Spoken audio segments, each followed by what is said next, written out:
with John from Terrible Games. Been chatting with him all week about his games out of Baltimore, I believe. I was mentioning earlier a strong presence from Baltimore here, and he is bringing his game right here. It's Token Terrors.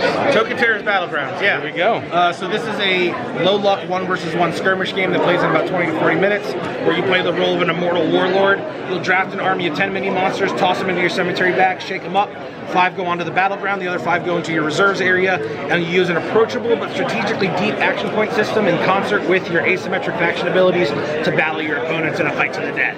Fantastic. Thanks. And the sculpts for Season 1 were done by my partner and pal, Tim Brocious, who has been a business partner with Terrible Games since our inception. And then we've gone on as we've expanded the line and worked on more factions to add to your collection. We worked with a couple different sculptors, but the orthographic 360-degree design specs for each of the miniatures, I come up with those and sort of whittle them down and hone them to try and pack as much character as we can into a dice-sized, squat little Keshi-inspired mini-monster. Love it. Thanks. Love it. The little micro board too. How phenomenal and portable.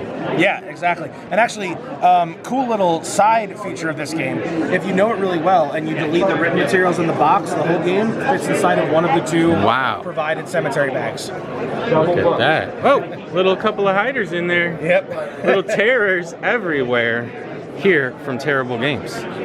Check them out. Do you have any Kickstarters coming up that you mentioned or anything? We're doing a Kickstarter for Token Terrors Season 2, Terror Rising. We don't have a date nailed down quite yet, but sometime this summer we're going to be unleashing 7 new factions into the world of Token Terrors. Love it. New factions. Look at that dragon there. Full open maw here at GaryCon. Red Dragon, perfect place to be. And thanks for supporting GaryCon here in Lake Geneva. Yeah, all the best with your Kickstarter. Go check them out, Terrible Games from Baltimore. Look at that. Again, how often do you get such a portable, micro, ready-to-play board game anywhere you go? And so terrible. I love those vampire sculpts. Thank you. Yeah, those are early prototypes. They've actually been considerably updated to be much cooler than they are. So cool, though. Thank you. I can't imagine. Right here. It comes in kind of dark, but you can get an idea. The proportions are fixed. They kind of cleaned up the hair and made them look a little bit more menacing. Nice. And actually, all the sculpts from Season 2 are updated on that version. You'll notice the ghosts are also a little bit more mournful. They look like they're a little bit more in pain. Okay. We also open the mouth of the dragon and add some variants to the branches of the branchlings and stuff. Fantastic. Thanks. They're cassette tapes. Yeah. Oh, gorgeous. Thanks. As well? Yeah, VÁLKA is our newest title. It's from visionary artist Brooke Penrose out of Australia. I worked with him for a couple years to develop this game because the art style really jived with our product offering. And it looked like it could be a lot of fun. And what we ended up with is a 1 to 5 player card clash battle game and solo Lone Quest adventure. The Lone Quest, you command 1 warband across 6 locations made up of 6 5-card face-down decks of Marauders and Encounters. You're going to manage Crone and Stamina and try to outlast the entire map. If you can do that, you will rescue your Warband Elder from this envelope, adding a legendary new warrior to the multiplayer deck. The multiplayer game is a bash-in-the-mouth pretzels and beer kind of card battle game where there's no hand limits, no card cost, no action points, and no mercy. Every player starts with a hand of 10 cards, and you're setting them into battle line formations. Your front line is going to attack and return, which means when it's not your turn, they're going to be doing a lot of defending.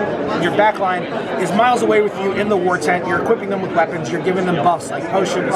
You're setting special event cards as traps and rearranging them to your heart's content during your turn in order to do some light set collection to hopefully get multiple members of the same warband to enter the front line together. For when your front line is depleted, your back line will move in. When that happens, if you have multiple members of the same warband enter at the same time, their devastating warband boon ability will trigger, giving you a victory swinging splashy special ability. There we go. sounds a lot of fun, and the art is unbelievable. Thank you. Look at that. I mean, everything. Yeah, and everything you see on the table here fits inside of this well-appointed papercraft magnetic clasping box that also includes some lore and story for you to sort of connect with the character of the world and get to know some of these guys. How often do you get to store a game that well?